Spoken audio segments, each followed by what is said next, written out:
Hi friends, అందరు ఎలా ఉన్నారు? Welcome back to history of hours. ఈరోజు మనం విభిన్నమైన రంగాల్లో ప్రవేశమున్న ఒక విలక్షణమైన నటుడు గురించి, ఆయన జీవిత ప్రయాణం గురించి తెలుసుకునే ఒక చిన్న ప్రయత్నం చేద్దాం.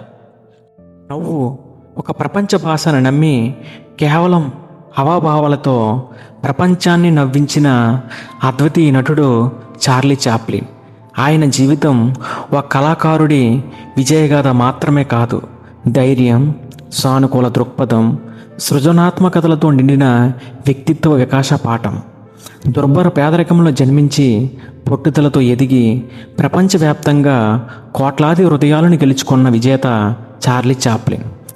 ఆయన పూర్తి పేరు చార్లెస్ స్పెన్సర్ చాప్లిన్.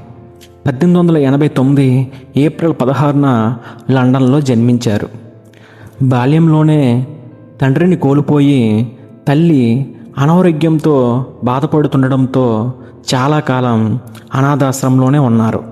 ఆకలి, ఒంటరితనం, అవమానాలు పుట్టుకతోనే పరిచయమై ఆయనను మరింత బలమైన వ్యక్తిగా తీర్చిదిద్దాయి. చిన్న వయసులోనే రంగస్థల ప్రదర్శనలతో కళా జీవితాన్ని ప్రారంభించిన చాప్లిన్ అమెరికా వెళ్ళి సినిమా రంగంలో ప్రవేశించారు. తల మీద బౌలర్ టోపీ, టూత్ బ్రష్ ఆకారంలో చిన్న మీసం, చిరిగిన చిన్న జాకెట్, బ్యాగీ ప్యాంట్, వింతైన నడక, కళ్ళల్లో కరుణ, నిశ్శబ్ద హావభావాలతో చాప్లిన్ స్వయంగా సృష్టించిన చార్లీ ది లిటిల్ ట్రాంప్ రూపం ప్రపంచవ్యాప్తంగా అపారమైన ఆదరణ పొందింది. మూకీ చిత్రాలకు చాప్లిన్ ఒక ప్రతీక.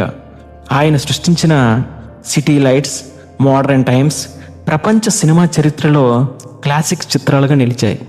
100 ఏళ్ల క్రితం చాప్లిన్ రచించి దర్శకత్వం వహించిన ది గోల్డ్ రష్ ఎన్నో పురస్కారాలతో పాటు 100 గొప్ప అమెరికా చిత్రాల జాబితాల్లో స్థానం పొందింది. 1940లో ఆయన స్వయంగా నిర్మించి దర్శకత్వం వహించి నటించిన చిత్రం ద గ్రేట్ డిక్టేటర్. ఈ చిత్రం ద్వారా ఆయన నియంతృత్వాన్ని వ్యంగ్యంగా విమర్శించడం ద్వారా సమాజానికి గొప్ప సందేశం ఇచ్చారు. చాప్లిన్ నటుడు మాత్రమే కాదు, దర్శకుడు, కథా రచయిత, సంగీతకారుడు కూడా. ఆయన బహుముఖ ప్రజ్ఞకు గుర్తింపుగా ది అకాడమీ ప్రతిష్టాత్మక గౌరవ పురస్కారాన్ని ఇచ్చి సత్కరించింది. 20 ఏళ్ల అజ్ఞాతవాసం తర్వాత అవార్డు తీసుకోవడానికి వచ్చిన చాప్లిన్కు ప్రేక్షకులు 12 నిమిషాలు స్టాండింగ్ ఓవేషన్ ఇవ్వడం చారిత్రాత్మక సందర్భం. భాషలు వేరైనా భావాలు ఒకటేనని, మాటల కన్నా భావ ప్రకటన శక్తివంతమైందని నమ్మి కేవలం ముఖ కవలికలు, చేతి సంచలనాలు, దేహ భాష ద్వారా ప్రపంచాన్ని నవ్వించగలిగే కళడు చార్లీ చాప్లిన్. తన కన్నీళ్లను కలగా మార్చి ప్రపంచాన్ని నవ్వించిన చాప్లిన్ జీవితం చెప్పే సందేశం సుస్పష్టం.